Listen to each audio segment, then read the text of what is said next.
Does anyone else actually eat bananas, or are you like me and just wait for them to get brown so you can make banana bread out of them? Because I feel like I haven't eaten like a regular banana in years. So I've been eyeballing these bananas, and these are going to be super sweet and perfect for banana bread.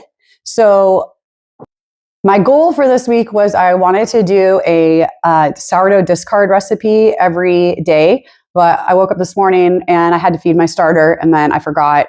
I just threw my discard away. So now we're just going to go back to making just OG regular banana bread. We're going to bring it on back to Burkeville. And we're just going to do regular banana bread. So first we got, calls for 3 ripe bananas, but we have 2. So we're going to use 2 because that's what we got. Okay. We're going to mash those up.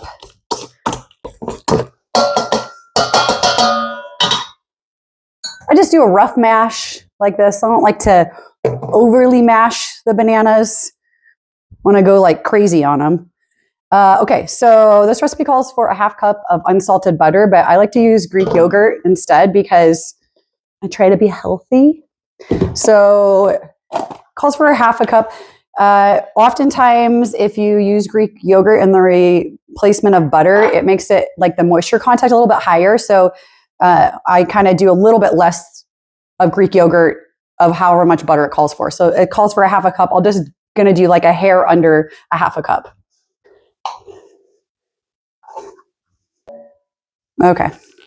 That looks like just a little bit under a 1/2 cup. This was one of my crunchy switch outs this year was I replaced all of my plastic measuring cups for glass ones. So that's good.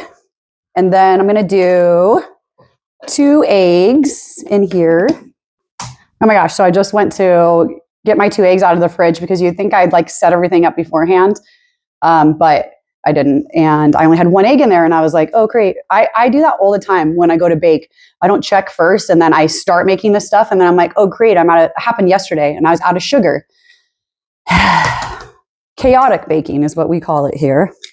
But I had more eggs out in the outside fridge. So we got 2. We're good. We're going to mix it up a little bit. Just give it a slight beating. Throw that in.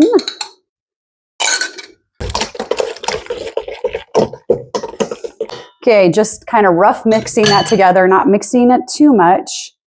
And then we're going to put all our dry ingredients in this bowl. You guys, I've always been way more of a baker than a cooker. I don't mind cooking, but I've just always liked baking more. Probably because I like sweets. So if you like to have diabetes, follow me. Okay. Okay, so 1.5 cups of all-purpose flour. And then 1 teaspoon of baking soda. This is almost gone too. See, that's what I'm talking about. Just a little bit more. This is the Kroger brand. And 1 teaspoon of salt. Sea salt. And it says 1/2 teaspoon of vanilla, but I'm just going to pour some in. I got this vanilla bean paste from Trader Joe's. This stuff is awesome. Okay, so we're going to intermix our dry ingredients like so. And I'm going to mix that vanilla in there very gently. The biggest thing I know with banana bread is you do not want to overmix it because then it gets gross. Okay, so I'm going to just slowly, oh shit. You know what I just realized? JK, we forgot our sweetener. So let's just pretend I didn't put that flour in. So I use honey instead of sugar. Okay, this is about gone. Calls for 3/4 a cup.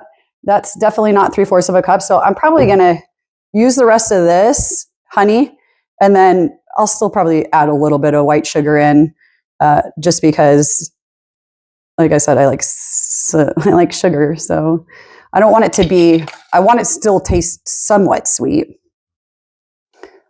And this honey is local honey that I buy from some guy on the side of the road. So you know it's legit. Okay, I'm just going to add just a teeny bit of sugar. It's like, I don't know, it's a teeny bit amount. Let's try this again. This could turn out a little weird now because I did that, but we're going to just see it through all the way because why not? So put the rest of that flour mixture in there. We're just going to kind of fold it in. Always got to add the chocolate or the chocolate chips. Instead of chocolate chips, I like to use this chocolate from Trader Joe's. I don't get anything from Trader Joe's. I just really like Trader Joe's, but I use these in my cookies too, and I just chop it up, and it's seriously the best. So much better than using just regular like semi-sweet chocolate chips. They also have one there that's like that has like pretzel. It's like chocolate, but it's like pretzels, caramel, and like some other stuff in, and that's pretty bomb too.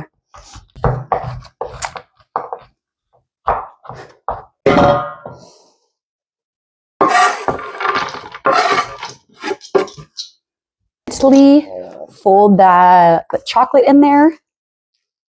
Okay. Oven preheated 350. Then we're going to cook this for about 50 to 55 minutes. And I'll let you guys see it afterwards, even if it turns out bad from me doing that weird thing with the flour. So